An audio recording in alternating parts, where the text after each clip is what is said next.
SHOT Show is over.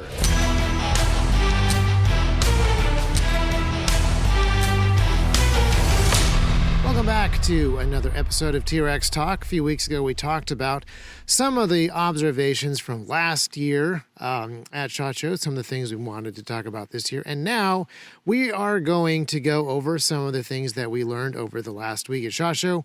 Many meetings, both planned and spontaneous. Many new products, some of which were not very surprising because...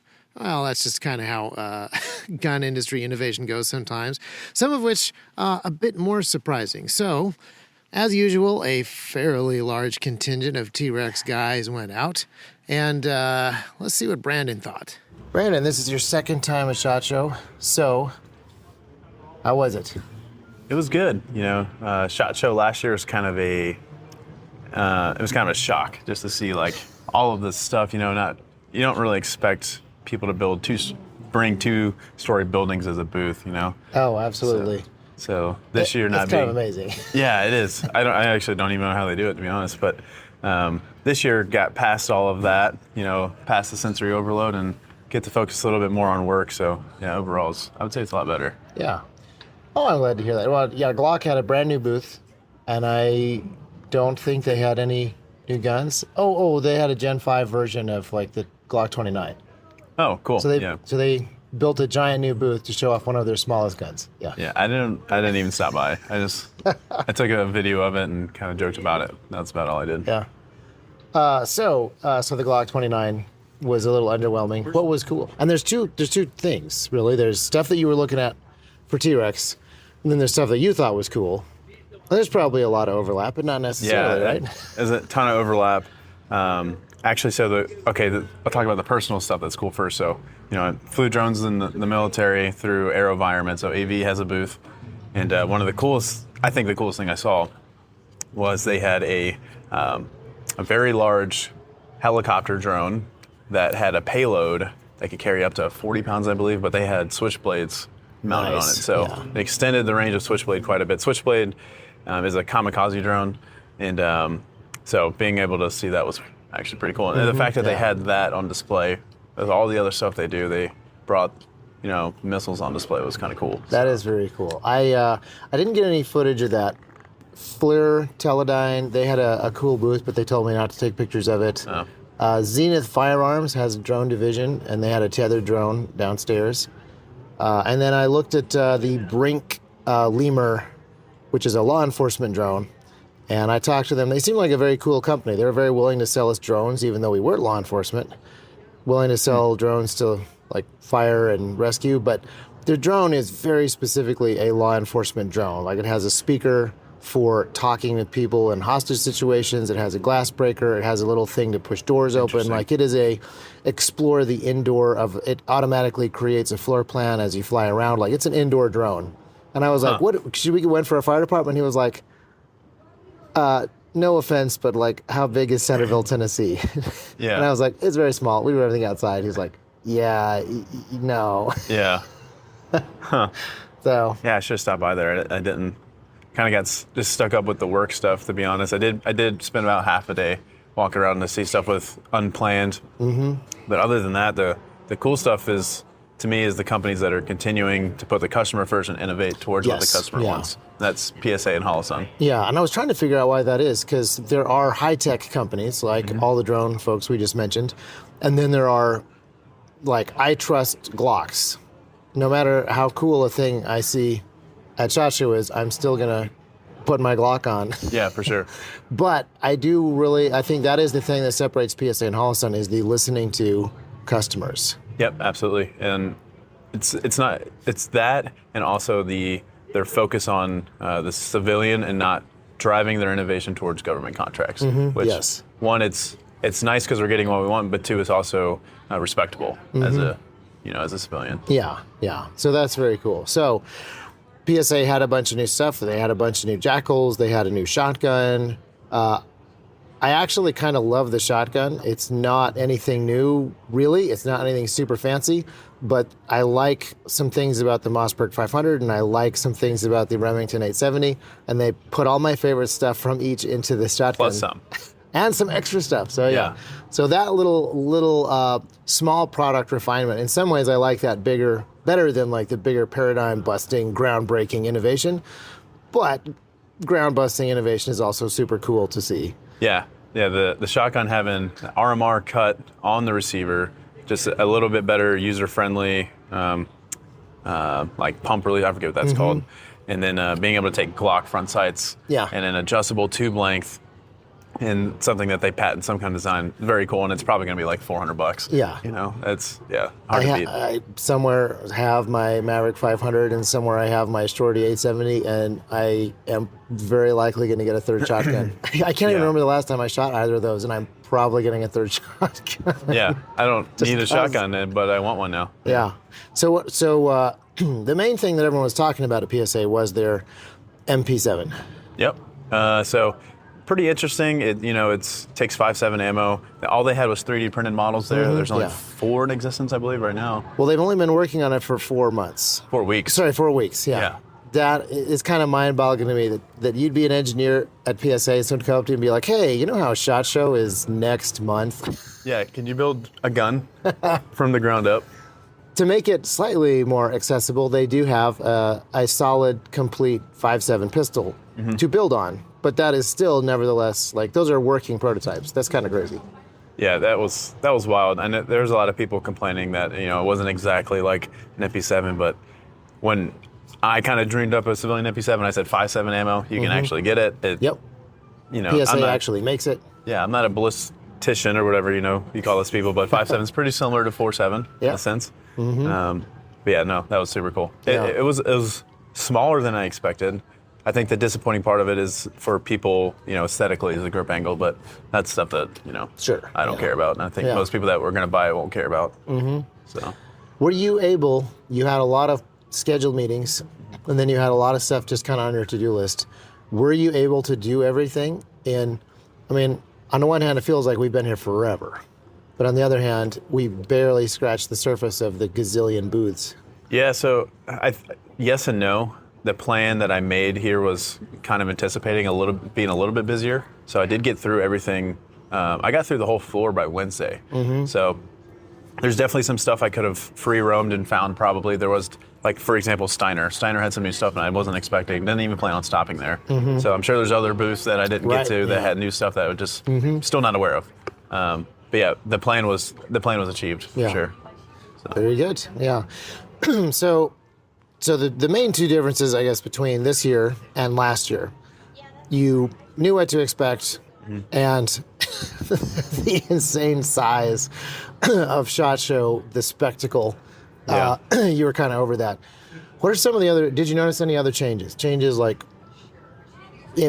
companies, changes in audience, people on the floor. Like, what did you notice? Tons of changes, actually. So SHOT Show had, I think they said 13,000 more people this year. That doesn't sound like much more people when there's normally in the 50 range, but we couldn't walk anywhere, so there was constantly people everywhere. We were getting stopped way more often for pictures and for greetings. I know every second I was with Lucas, we were getting stopped. So I got stopped by 30 to 40 people for pictures and to say hi, which is very surprising. And then what I was doing was very different. Lucas was in the majority of the meetings, I was doing the majority of the filming, and that was definitely the biggest difference. And also the way the companies handled us. I think companies value the way we market and our marketing reach a lot more, and essentially we're asking us to market for them. So there is more desire for T.Rex involvement and just business relations in general. Yeah. I feel like I've been coming for, I can't remember how many SHOT Shows now, but I feel like that has just kind of steadily grown. We are a little better known every year, and I think a little more appreciated every year by some of the bigger companies, and even some of the non-firearm companies. Like when I showed up at the Garmin booth, they were excited. They knew who we were excited to see us, it was interesting to spend some time talking to them about how SHOT Show was going. So there's like some companies that I'm surprised know us. Yeah. Because we don't work with them at all and we don't sell anything. And there's companies like Sworden, who we are their biggest commercial retailer, and the guys at the booth didn't know who we were. So it's like there's a strange mix. And so you go to some booths expecting to not have to start a conversation from the ground up, basically. And then there's companies that you've never heard of, and they're like, "Hey, what's going on?" Yeah. So I walked by the Christensen booth, and I was just thinking, their booth is very outdoorsy, hunting lodge-esque, has stuffed trophies in it. Like it's one of the few non-tactical booths at SHOT Show. Yeah. The other booths have gotten more tactical over the years. Christensen Arms is very much a hunting rifle place. I was walking by their booth thinking like, well, this is one booth that hasn't changed. Like, this is one company that doesn't know who we are. And the guy behind the booth was like, hey, Isaac Botkin, keep up the good work. yeah, It's hilarious. yeah, So, it was cool. It was cool to see a lot of that. I think a lot of the continued growth and appreciation is just people seeing that T-Rex is overall successful, continuously successful. We're not at all dropping with market trends. We're continuously climbing. and I think a lot of that is stuff that we are doing, but I also think that we're riding a wave that other people are contributing to. So I talked to some other holster makers. I talked to some other people who sell armor.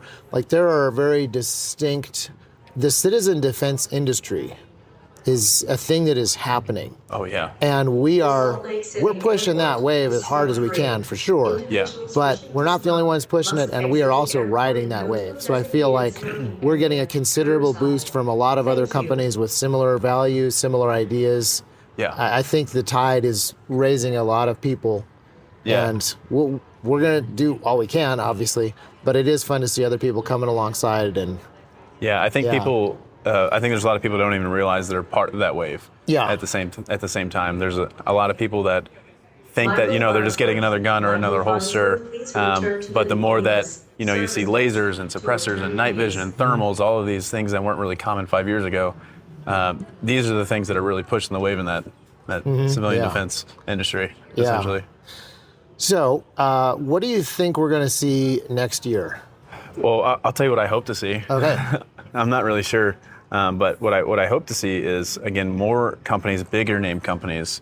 I know PSA is a massive name, but I would say more trusted and renowned names focusing on civilians more. I think that builds. There was an inherent trust in these bigger names because they had government contracts, as in they made a good product, so people trusted the good product.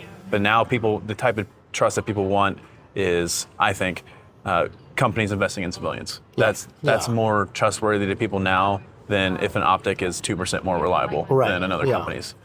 That is a really good observation. And SIG was not at SHOT Show this year. I think last year was the first year that they pulled out. Correct. Of SHOT Show. They were at the range day, but that was it. Right. Yeah. And so they're obviously a great example of a company that has a huge civilian market, which they have bolstered by, like the P320 is probably the best example. The MCX2, those guns, those platforms are popular among civilians partly because of their defense contracts, that they were chosen out of the pistol trials, and the MCX is widely used, et cetera. And I don't know, they have a lot of goodwill that they could build, because they definitely have some military-only products like the Smart Shooter scope. If they made that available to regular folks, they probably wouldn't sell a ton more, because it is a very expensive, complicated system that's a niche sort of application. And yet, I bet you just making that available to order would have a significant PR impact. It would increase sales elsewhere too. I mentioned that to them like 2 or 3 years ago, and they're like, oh, yeah. But hopefully we'll just continue to mention and push. And Yeah, it is. Coming from our side, it is somewhat frustrating seeing products come out that are geared towards a contract or a specific request that just aren't really there. They're like 90% there, and there's like, man, if there's just this one change, it would be the product. And I do strongly think that if companies approached, end users like us or other companies that have people going out and shooting them way more professionally, I'm going to put quotes around the professionally and regularly than military uses, they'll have better products. And they'll sell better. Right. I think there's a better, more healthy competition now than there used to be.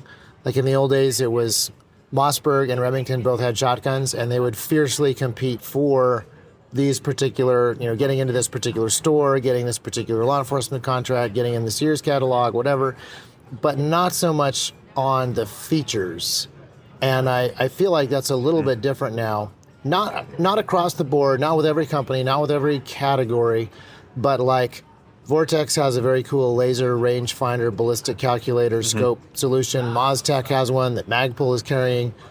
There's multiple people doing stuff that is a little more bleeding edge, and I feel like that competition drives those companies. The products are improving because of that direct competition in a really clear, interesting, fun way. Yeah. Speaking on just the laser rangefinders, I mean, that's a huge gap in the civilian market right now. This is just a good example. Vortex hit it first, with something that's not $10,000. Yeah. And they proved that they can provide a solution. I don't know. I'm not too well versed in the laser rangefinder. I have used the Vortex, the Impact 4000, something that is doing the same stuff at a literal fraction of the cost, like a fifth or a sixth of the cost. Right. And those opportunities are everywhere. They're not just laser rangefinders they're laser illuminators. They're with flashlights. Holosun's attacking that. They attacked it this year with their rifle light and pixel laser. It's honestly in optics too. Yeah. So I think there's lots of room for innovation. I think there's lots of room for, not even innovation, but just laser rangefinders that have ballistic calculators built in are a obvious gap for the civilian market and at a lower civilian price range. I'm really excited about the MozTech one. I'm really eager to see how that develops. And the fact that they're going straight for the civilian market is huge. The fact that they're competing directly with Vortex means I think the price is going to be very competitive. So I'm really encouraged by some of the trends that we're seeing, and I'm actually kind of looking forward to next year already. We're not even home yet. I am too. I will say another thing I'm hopeful for is I don't want this to sound bad, but there was a lot of companies kind of stepping out of their lane to create something, and that's cool. Yes. I definitely appreciate that. It's daring. I would say I would prefer some of these companies, not going to name them, to put that time and innovation into what they're currently making. Continue to improve what they have. Definitely always welcome to new stuff, but it's sometimes that drastic step out of lane is shocking. And it's kind of behind the curve of what people are doing in that lane already. Yeah. So I have mixed feelings about it. If people have neglected Area A, I am a little disappointed when they're pouring a ton of resources into B. But overall, I'm excited when I see people stretch and try new stuff. Yeah. And actually, PSA is kind of insane how widely they are attacking stuff. So they obviously make a ton of guns. They're also in online retail. They also have brick and mortars where they carry tons of products that they make and tons of products that they don't make. They launched a knife company at SHOT Show. They have concealed carry insurance. They're starting a bank. They started an ammunition factory, and then they bought another ammunition factory. They are trying to do all the things, and any other company trying to do that many of all the things, I would probably be a little worried. But PSA, I think, has demonstrated that they can manage a pretty wide swath of stuff. Yeah. And it's interesting. It comes back to the same thing, though, that PSA is doing what the customer wants. Yeah. They're listening to they're literally putting polls on their website. Like, what do you guys want? And they're not designing what the engineers want. They're not designing what's going to make them more money. They're designing what the customer wants. And guess what? That's going to make them money. Yeah. And now they're able to do all these things, and they're becoming the complete package. People can say whatever they want about PSA's quality or their quality control, but there's definitely really good stuff PSA's making. And so. Yeah. Yeah, I had another conversation. Well, this will be private. We'll talk about this later. I'll edit this part out. Did you have fun in Vegas?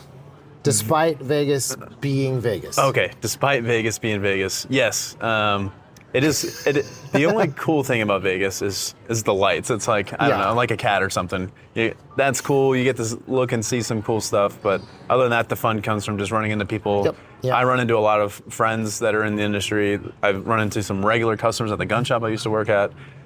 People that I've served with. That's pretty cool. Right. I believe that SHOT Show feels more friendly, but it could just be because I am making more friends at SHOT Show. But that being said, I've talked to other people who have been coming to SHOT Show for a while, and they say it feels friendlier now than the olden days So, Yeah, that's actually a good point because there's definitely people out there that don't agree with T-Rex entirely, but at the same time, I think people are starting to focus less on those small differences and realize that there is a bigger fight outside outside of our walls, as in the the 2A community, and more people are focusing towards that, which is great, and I think that's where a lot of that friendliness is coming from. Yeah. And there's always interesting people at SHOT Show. Did you see the Liver King? I did not. I saw Donald Trump Jr. though. Yeah, I saw the Liver King, and you are quite a bit bigger than he is. Like taller? You are taller, and you are wider, and you're probably heavier, and you're probably stronger. That's crazy, and I'm not on steroids. Yeah, I was a little taken aback. Anyway, I did not know he was there. so yeah, well, I had a very enjoyable week. I lost my voice; it's partly back. I talk to people constantly, and like I said, we're not home yet. I'm already kind of excited for last year, but I'm also glad that it's 12 months away. Yeah, I'm definitely ready to go home, see my wife and my kids. So for sure. And then, now I'm going to go cut in the part of the podcast where I talk to Caleb about the logistics. Doors will be closing in 3 minutes. Can you get rid of the background noise? It's fine. We're in an airport. So, first time SHOT Show experience. What was it like? Gut reaction. Go. This is a final point. It's a lot to take in. I attempted to try and take it all in. That is impossible. If you visited every booth, I think you would have had 1 minute, not counting traveling time. So, not really doable. That makes sense, because impossible. Yeah. So, in the time that you did have, which feels now like many, many, many days, what did you see that you can talk about? Yeah. We had some meetings we probably shouldn't talk about yet. That's very true. Yeah. I got to be careful of that. There is some really cool stuff coming that we can't talk about. But the stuff that we did see, Holosun obviously had some cool stuff this year. Getting into the rifle light gang and the rifle lasers. Didn't really get to see the thermal pistol sight. Not 100% sure on case use for that, though. Oh, it's obviously for like firefighters who need to shoot people inside of a structure fire. Yep, when that fire starts firing back at you. Yeah, I think that's probably most practical. Yes. No, aside from that, my biggest goal for this trip was to try and catch up with as many vendors as we can. Yep. Only been on the VR team for a little bit, so just trying to see faces and let them know what my face looks like. Yeah, I think that there's sort of three main things that people do at SHOT Show, depending on what their job is. There are people who represent businesses, and they're there to have meetings with the different companies on the floor and look for new product and sort of get some hands-on time with it. And then there are people who are like more in the influencer game, and for them it's also meeting people. But I felt like a lot of those guys kind of skipped the show floor and just did the events. And then the third group of people is, I don't know exactly who they are, but they just sort of mill around. Yeah. And there's plenty of that. In the old days, it was simple. It was just people who owned brick and mortar gun stores coming to sign deals with the people who gave them the product for their brick and mortar gun stores. But now it's a little bit different. There's definitely there was a spike of huge influencers with their entourages, like probably 5 years ago. Mm-hmm. I think that's mostly gone away. Like I feel like the supplier showcase and a more direct, I don't know, kind of business focus that has emerged has made SHOT Show a little bit less of that. Mm-hmm. Yeah, definitely a lot fewer influencers than I would have expected to see. They were probably just in their own meetings and stuff. Mm-hmm. But definitely, you walk around and you see people and you're like, yeah, I've been following them for years, or you've known them for years, that type of thing. For me, it was more or less trying to catch up and make sure where the meetings were, make sure you weren't late. There's first of all, a huge distance to cover, but then also on top of that, it's very easy to get lost. Yes, I definitely did not walk in the incorrect direction for 10 minutes. That did not happen. I have told myself to bring a compass multiple times, and I have continued to not use a compass on the main floor, which would be super handy. Yep. Yeah, the key for next year is definitely going to be plan ahead, use the app the best that you can, and just mark down the people you want to go see. That's the only way to get anything done. Yeah. So what I really enjoyed was having a big team, big-ish team here at SHOT Show this year. You guys hit a bunch of meetings I only had a few scheduled meetings, so I felt really freed up to kind of roam around and look for new small companies and meet new people. And I think that we found some guys who can solve some of the problems we're wrestling with T-Rex that have nothing to do with product, that have nothing to do with tactical stuff, technology, just by bumping into people and chatting. So Yep. thank you for doing the scheduled meeting thing so hard. Being there to talk directly to the vendors that we knew we had to talk to. I mean, I enjoy seeing our friends, the people that we already know, the people we have a relationship for sure. But meeting new people at SHOT Show is always interesting. SHOT Show is attracting very interesting people at the moment. They're not the old guard of like Remington and Ruger, and they're not the old guard of like brick and mortar gun stores.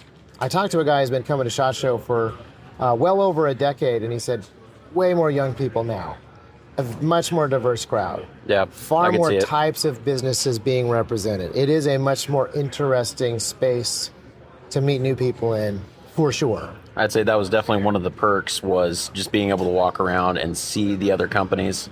Obviously, our customer service team is up and up on a lot of the up-and-coming companies and what they do. But being able to walk around and see names and faces and product was a huge asset. Even just visiting the vendors that we do have. Yeah. Just walking through, not necessarily talking to them, but just being able to get hands-on with all of their product. You could see it online, but being able to handle it and actually see the size, the scales, and how the optics, windows and stuff like that are. Is super helpful. What was the coolest thing that you saw from a product perspective? Forget about T-Rex, you, the shooter. What did you like the most? I'm going to have to say, like a lot of other people, the PSA MP7 clone. That's going to be a hot one this year. Yeah. If they can get that going. I think that they can get it going. I think it'll hold up. However, and this is a very real possibility for once, if there are contract cool guy operations who can't get the real MP7, and they want to use this thing in austere environments, I don't know about that. I don't know if that will happen. I don't know how that will go. And as long as people like me are buying it, I think it's going to be fine. I think it's going to do fine. I think it's going to be great. I think they can knock it out of the park. But we have yet to see PSA make something that is like rock solid, bomb proof, ready to go to the sandbox extraordinary kind of stuff. It's definitely more of a range item at this point. And it fits into PSA's goal. PSA's goal is not to equip America's tip of the spear. Their goal is to equip all of America's people who are, I don't know if you've done the math recently, but 99.9 of us are not the tip of the spear. I can definitely back that mission of theirs, is get as many of them out there as possible and make it as hard as possible to round any of them up. And it is interesting. I like the MP7 at home, but this year also felt like a year of many PDWs. The Flux guys have had a few years of getting the Raider out there. There's a bunch of Raider clones.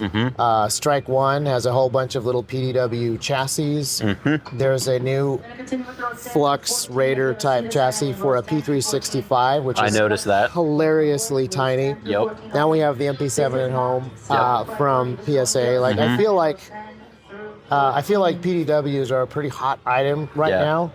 And then B&T has the professional ones. They had a bunch of new teeny tiny platform PDWs for those professional users. And H&K had a booth. H&K's booth looked exactly the same as H&K's booth always looks.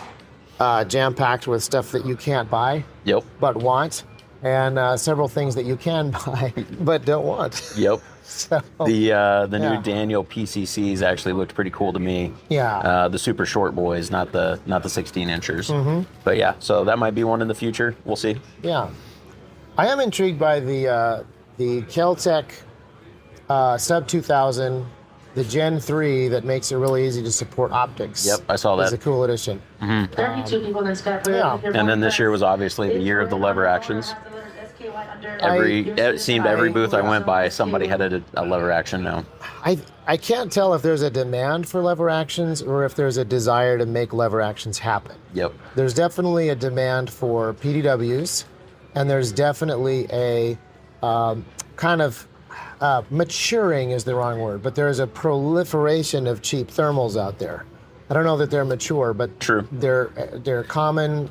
Actually, the FUDs are ahead of us. Deer hunters and hog hunters and other FUD type people got way ahead of the night vision folks buying their thermals, and now SHOT Show is catching up, and the thermals are in the cool tactical booths with the PDWs. So I felt like a year of thermal, and the year of thermal, it made a little more sense to me than this being the year of lever actions. Yeah, there's also a lot of new, well, I don't know if they were new, but new to me, the VR programs and trainers. It seemed like every other aisle had one or two. So next year we're going to do a lot more planning. We're going to use the app better. We're going to have our travel times figured out between our actual meetings. We're going to try to schedule things based on geographic location. What else? Foot care is going to be a big one. Just making sure that you can actually keep walking. That's a big one. Yeah. We walked fewer miles this year than last year, but it is still a lot of miles from one side of the expo floor to the other, across the bridge to Caesars Forum, then back because you weren't supposed to go there yet, etc. Yep. Yeah, I feel like teamwork next year is going to be the big thing. Yeah. So like we were trying to keep it to a 5 to 6 team, and we ended up coming out with about 10. Maybe divvying up who goes to what rooms and make sure we cover as much ground as possible. Yes. Would be beneficial. We had weekly meetings leading up to this to make sure like the coordination side, because that was more or less my job this time, was make sure the flights are there, the hotels are there, everybody knows what the schedules are. You did a great job, by the way. Appreciate it. Nobody got lost outside of the floor. Yes. So as long as you were lost inside the Venetian, it was fine. Yeah. Yep. Yeah, but just more prep ahead of time is going to be the big thing. Yeah. What do you think we're going to see from other people? So hopefully, we've got a crazy year coming up. We've got an election. We've got some stuff going on in Texas right now. This very moment, yeah. It is really up in the air what could happen next year. Yeah. Hopefully we see more cohesion, more companies working together to benefit the customer and the community. Infighting's always going to be there, but hopefully we come together a little bit more this year. Yeah, I think there's a good chance of that. I think everybody that I talked to mentioned pretty much the same thing. We had a pretty slow 2023 right up until the end. Last few months of 2023 were much busier in terms of sales as people began to think about an upcoming election year and various other armed conflicts around the world. And that definitely had a positive effect on sales. Almost everybody saw that. Almost everybody was that weird combination of optimistic and pessimistic about 2024 and what the election year might mean. So, it'll be interesting to see next SHOT Show how people did, what it looked like. But we haven't had much time to think about and digest this. But this is one of the first times that I'm actually kind of looking forward to next year. Same. I wasn't really looking forward to coming this year, but after I've been here, gone through it, I'm actually looking forward to next year and already thinking about preparations for that. Yeah. And how we can make it better. You loved being in Vegas, right? Oh, absolutely. This is definitely not. This is not my town. Hating on Vegas is pretty trendy and even cliche at this point. But we are at the airport, and I see more slot machines than I can count. There's also more people in this airport than Centerville, so. Well, that is true. Yeah. We're not really city people, but Vegas is a special kind of city. Very special. Yeah, we'll go with that. So there you have it. It was a pretty large event. Over 55,000 people attended, and as usual, there were many, many exhibitors. Over 2,600 individual booths. I think I walked over 6 miles every single day, although a lot of that is just the fact that the Venetian is the second largest hotel complex in the world. Quite a bit of walking inside of the casino and inside of the hotel, and then multiple elevators to get to the place where you sleep for a few hours before you head back to the show floor. But now we are home, and everything is going to get back to normal, even though it is, of course, 2024. Now, you have my apologies for not getting you a T.Rex podcast episode last week, but we are making a few minor changes to the way that we do content, and that's going to mean that there's more of it. These are the plans, and this is something that you should keep an eye out for. The other thing to mention, somewhat notably, is that this is episode number 200 of the T.Rex podcast, T.Rex Talk. Planned is kind of a strong word. We had assumed that we would do something special and something notable and something, more noteworthy for the 200th episode, because we knew that it was coming up. But then, it just kind of snuck up on us somehow. So here you go, episode number 200. Hopefully it was an interesting discussion, and keep an eye out for those changes that are coming soon. And thanks for listening for so long. Thanks for listening to so many episodes. We appreciate your support and your input as we roll out just a couple of new things.